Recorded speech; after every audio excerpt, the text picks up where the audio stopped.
पूर्वी चंपारण जिला अंतर्गत हरसिद्धि प्रखंड के मुरारपुर में टूटा नहर का बांध सैकड़ों एकड़ भूमि में लगा फसल हुआ खराब। राजस्व एवं भूमि सुधार विभाग में नियोजन पत्र वितरण कार्यक्रम का किया गया आयोजन। कुल 356 चयनित अभ्यर्थियों को दिए गए नियुक्ति पत्र। बिहार में लगातार गिर रहे पुल पर मोतिहारी में शिक्षा मंत्री का बड़ा बयान आया सामने। कहा कि जांचोपरांत होगी दोषियों पर कठोर कार्रवाई। लगातार बारिश से सांप के काटने से होने वाली मौतों में हो रही वृद्धि। स्थानीय अस्पतालों में समुचित व्यवस्था नहीं होने से मरीजों में देखी जा रही काफी नाराजगी। और उधर पटना में सहायक उर्दू अनुवादक के सफल अभ्यर्थियों का जबरदस्त विरोध प्रदर्शन। आयोग के अधिकारियों पर लगाया जानबूझकर मेरिट लिस्ट में देरी करने का आरोप।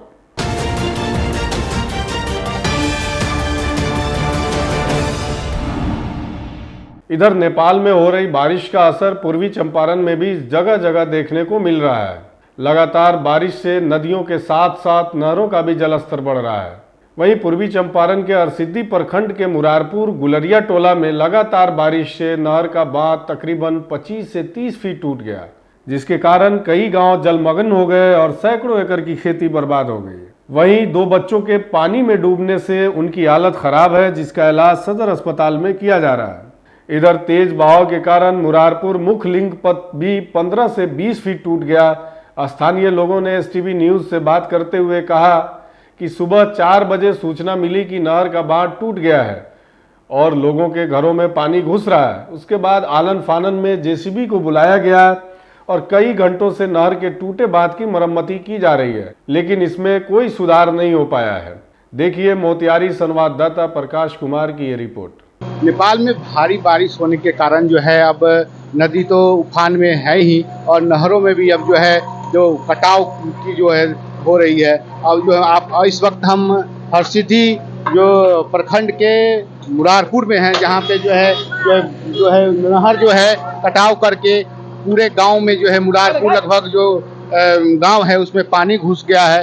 कई घरों की भी क्षति हुई है और खास तौर पर जो है अब रोपनी का समय है, धान की रोपनी हो रही है। इस वक्त किसान की जो है खुशहाली आती है, रोपनी होती है। इस वक्त ही जो है ये बांध टूटकर गांव में पानी घुस गए हैं। कई खेतों में जो है धान के जो बिया डाला गया था उसको नुकसान हुआ है। कुछ लोग हैं उनसे बात करेंगे और जानेंगे कितना बांध टूटा है। 3 बजे करीब हम लोग को मालूम चला है। 3 बजे मालूम चला है तो पूरा देखा है। जो 2-3 को लड़का भी दहा था, बगल में घर था, वो दहा रहा था तो गाँव के लोग हम लोग मिलकर उसको बचाया है। दूसरा बार में रास्ता भी पूरा टूट गया है। उधर में पूरा खेती हुआ था, धान गेहूँ रोपाया, धान रोपानी हो गया था, पूरा दह चुका है। नुकसान भी हुआ है, धान रोपा गया था, पूरा मतलब दह गया है, रोपनी हो चुका था। हाँ, सरकारी हम लोग आदमी है। नहर टूटा 4 बजे हम लोग को पता चला था। जेसीबी से ट्रैक्टर से भरा रहा है तो अतिक्रमण हुआ है। एसडीओ साहब स्कूटी जेई साहब आए थे, सब ट्रैक्टर अथी से जेसीबी से भरवा रहे हैं। 4 बजे बांध टूटा है। 4 बजे टूटा है बांध सुबह में। यहाँ हम लोग स्टाफ है सरकारी।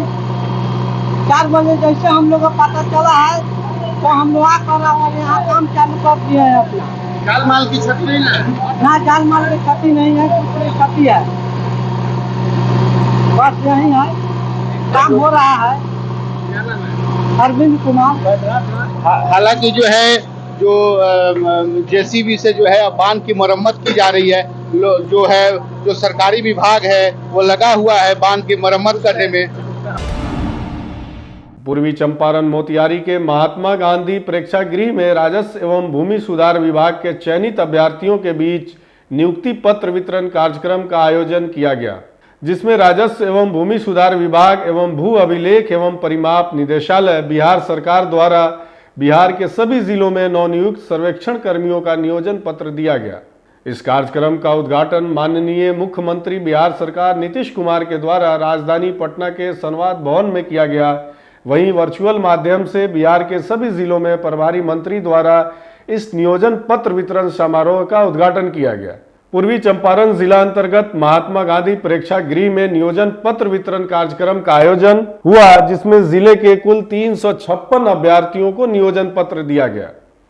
इसमें विशेष सर्वेक्षण सहायक बंदोबस्त पदाधिकारी एवं विशेष सर्वेक्षण अमीन और विशेष सर्वेक्षण लिखित विभागों के कर्मियों को नियोजन पत्र दिया गया। वहीं बिहार सरकार के मंत्री सुनील कुमार ने सभी नवनियुक्त पदाधिकारियों को नैतिकता का पाठ पढ़ाते हुए कहा कि आप लोगों के ऊपर अब बड़ी जिम्मेदारी है। बिहार में 60 से 70% आपराधिक मामले जमीनी विवाद की वजह से हैं, इसलिए सभी लोगों को सरकार से बहुत उम्मीद है। इसलिए जनता को भूमि की सही डाटा और जानकारी मिल सके, इसको लेकर आप लोगों को काम करने की जरूरत है। वहीं इस कार्यक्रम में केसरिया विधायक शालिनी मिश्रा, ढाका विधायक पवन जायसवाल, पूर्वी चंपारण डीएम सौरभ जोरवाल और एसपी कांतेश कुमार मिश्रा भी मौजूद रहे।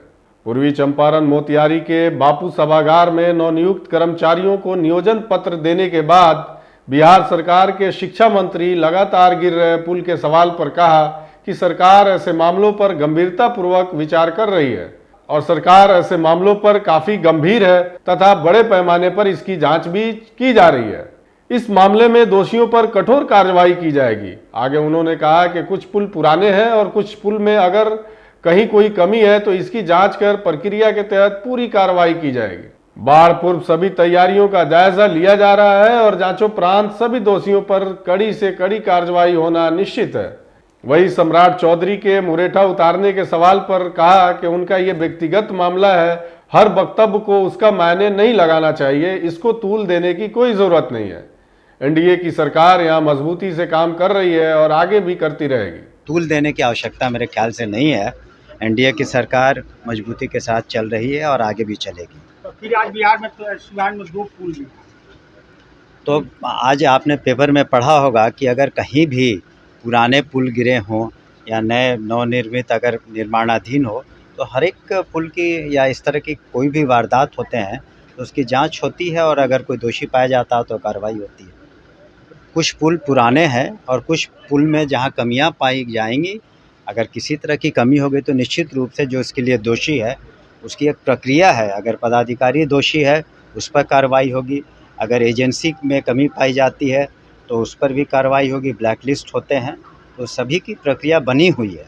तो बाढ़ पूर्व तो इसकी जांच तो करवा लेनी चाहिए थी ना सरकार। जो भी वो तो विभाग निश्चित रूप से देख रहा है और यहाँ भी आपको बाढ़ पूर्व, यहाँ भी इस जिले में भी बाढ़ पूर्व की तैयारियाँ हो रही हैं और हो गई हैं। इस समय बाढ़ और बारिश के समय सांप काटने से मृत्यु होने वाली संख्याओं में लगातार इजाफा हो रहा है। इधर पूर्वी चंपारण में भी सांप काटने से मरने वालों की कई घटनाएं सामने आई हैं, जिसमें सांप काटने की दवा नहीं रहने के कारण लोगों की मौतें हुई हैं। उधर पूर्वी चंपारण जिले के तुरकौलिया सामुदायिक स्वास्थ्य केंद्र में सांप काटने की दवा तो उपलब्ध है, लेकिन वैसी स्थिति में सांप काटने वाले मरीजों को मोतिहारी सदर अस्पताल रेफर कर दिया जाता है। सामुदायिक स्वास्थ्य केंद्र की आरोग्य मित्र ईशा कुमारी ने एसटीवी न्यूज से बात करते हुए कहा कि सांप काटने की इंजेक्शन या दवा सामुदायिक केंद्र पर उपलब्ध है। जब भी इस तरह के मरीज आते हैं तो उनको मोतिहारी सदर अस्पताल रेफर किया जाता है। इमरजेंसी की हालत में हम लोग प्राथमिक उपचार के बाद बेहतर उपचार के लिए जिला अस्पताल में रेफर करते हैं। आजकल लगातार सांप काटने की संख्या में बढ़ोतरी दर्ज की जा रही है, लेकिन स्वास्थ्य केंद्रों पर सांप काटने की दवा होना अति आवश्यक है ताकि सांप काटने के बाद मरीजों को सुविधाएं मिल सकें। देखिए मोतिहारी संवाददाता प्रकाश कुमार की ये रिपोर्ट। लगातार बारिश और बाढ़ का जो है संकेत जगह जगह पर जो है अब बांध टूट रहे हैं। इसको लेकर जो है अब बाढ़ की समस्या जो है देखने को मिल रही है। अगर जो है बाढ़ अगर आती है तो सांप कट्टी की जो घटना है वो लगातार बढ़ती जा रही है। जगह जगह से खबर आ रही है कि जो है सांप के काटने से लोगों की मौत हो जा रही है। इस हालात में हम अभी तुरकौलिया पीएचसी हैं, जहाँ पे पता करते हैं कि यहाँ पे सांप कट्टी की दवा है या नहीं। क्या नाम है? मेरा नाम ऋषा कुमारी है। क्या यहाँ जो सांप काटने की दवा है? ये सर सांप काटने का बाइट आता है जो अवेलेबल है, बट यहाँ पे दिलाता नहीं है। अगर डॉक्टर एडवाइस करेंगे तो दिलाता है, लेकिन ज़्यादा इमरजेंसी की वजह से उसको सदर हॉस्पिटल रेफ़र कर दिया जाता है। जो भी यहाँ पे ट्रीटमेंट इमरजेंसी लगता है उसको करके रेफ़र कर दिया जाता है।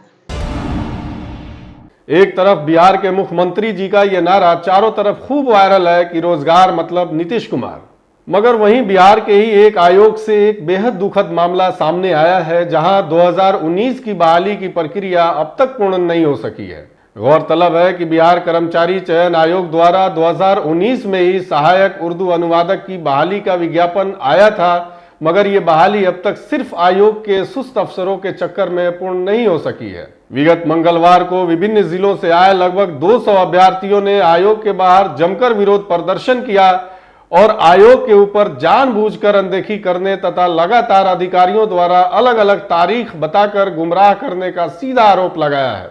आगे उन्होंने कहा कि इस पूरे मामले में हमारे मौलिक अधिकारों जैसे अनुच्छेद 14, 15 एवं 16 का भी सीधा सीधा हनन किया जा रहा है। इधर बारिश के मौसम में जहां सब लोग अपने अपने घरों में चैन से सोने का आनंद ले रहे होते हैं, वहीं सहायक उर्दू अनुवादक के अभ्यर्थियों का, जिसमें अच्छी खासी संख्या में महिलाएं भी शामिल थीं, अपने हक की खातिर सड़कों पर भटकने को मजबूर हैं। उन लोगों का कहना है कि हमारी कौन सी ऐसी गलती है जिसकी सजा हम पिछले 3 वर्षों से पीटी मेंस और काउंसलिंग के बाद भी सड़कों पर भटकने को मजबूर हैं।